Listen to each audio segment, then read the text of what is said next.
Fashion सिर्फ style और trend का नाम नहीं है, बल्कि हमारी सोच, संस्कृति और पर्यावरण के प्रति हमारी जिम्मेदारी का प्रतीक भी है। और आज के बढ़ते हुए पर्यावरण समस्याओं को देखते हुए फैशन इंडस्ट्री को सस्टेनेबल डेवलपमेंट से जोड़ना बेहद महत्वपूर्ण हो गया है। पॉल्यूशन, ग्लोबल वार्मिंग जैसी चुनौतियों के बीच फैशन में नवाचार और स्थिरता के ऐसे रास्ते अपनाने होंगे जो न केवल स्टाइलिश हो, बल्कि पर्यावरण के प्रति हमारी जिम्मेदारियों को भी दर्शाए। और इसी सोच को आगे बढ़ाने के लिए sustainable growth enablers in fashion industry for विकसित भारत थीम के साथ वडोदरा के एमएसयू के द्वारा नेशनल सेमिनार 2025 का आयोजन किया गया। इस आयोजन में देश भर के दिग्गज विशेषज्ञ और युवा इनोवेटर्स ने मिलकर फैशन इंडस्ट्री को सस्टेनेबल डेवलपमेंट से जोड़ने के तरीकों पर चर्चा की। तो आइए आपको बताते हैं इस आयोजन के बारे में और भी ज्यादा विस्तार से।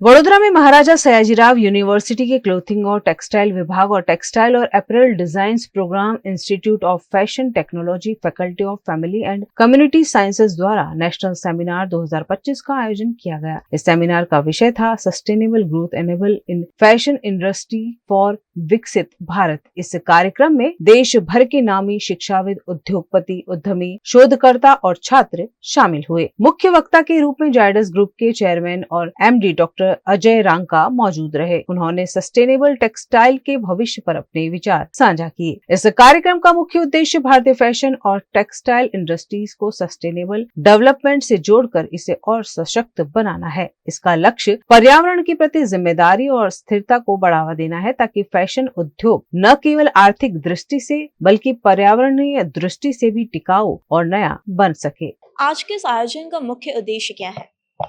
हमारे फैशन इंडस्ट्री जो कि प्रमुख एम्प्लॉयर है इंडिया के, तो उसमें ऐसा है कि हमारे स्टूडेंट्स, यूनिवर्सिटी के स्टूडेंट्स या एंटरप्रेन्योर्स या आर्टिसंस जो इस इंडस्ट्री के साथ जुड़े हुए हैं, वो किस तरह से अपने एक दूसरे के साथ कनेक्ट हो सके, एक सिनर्जी क्रिएट कर सकें और अपने सस्टेनेबिलिटी की तरफ को सामने रखते हुए हमारा विकसित भारत की तरफ आगे बढ़े। सो उसका मेन थीम है सस्टेनेबिलिटी और कौन से ऐसे ग्रोथ एनेबलर्स हैं फैशन इंडस्ट्री में जो हमें विकसित भारत की तरफ ले जा सकेंगे। और इसी रेफरेंस में हमने गुजरात और गुजरात से बाहर के speakers as well as participants भी हमने इनवाइट किए थे। सस्टेनेबल डेवलपमेंट को फैशन इंडस्ट्री में बढ़ावा देना कितना महत्वपूर्ण है? अगर हम बात करते हैं सस्टेनेबल डेवलपमेंट गोल्स जो कि 2030 तक में हमें पूर्ण करने हैं और इसके साथ हमारा विकसित भारत 2047 में, तो हमारे भारत भी उसी गोल की तरफ अग्रसर है और उसमें फैशन इंडस्ट्री एक बहुत बड़ा रोल प्ले करती है। क्योंकि हम आकर्षित होते हैं फैशन को एज अ ग्लैमर देखते हुए, लेकिन हमें ये समझना है कि जब इतना कंट्रीब्यूट करता है वो इंडियन इकोनॉमी की तरफ, तो हमें उसको सस्टेनेबिलिटी को प्रायोरिटी पे रखते हुए, ताकि हम अपने नेचर अर्थ को और ना ही हम अपने समाज को कोई नुकसान पहुंचाएं अपने इस फैशन को के प्रोडक्शन से या कंजम्पशन से। उम्मीद है आज का ये सेमिनार फैशन इंडस्ट्री को सस्टेनेबल डेवलपमेंट और पर्यावरण से जोड़कर और भी सशक्त बनाएगा।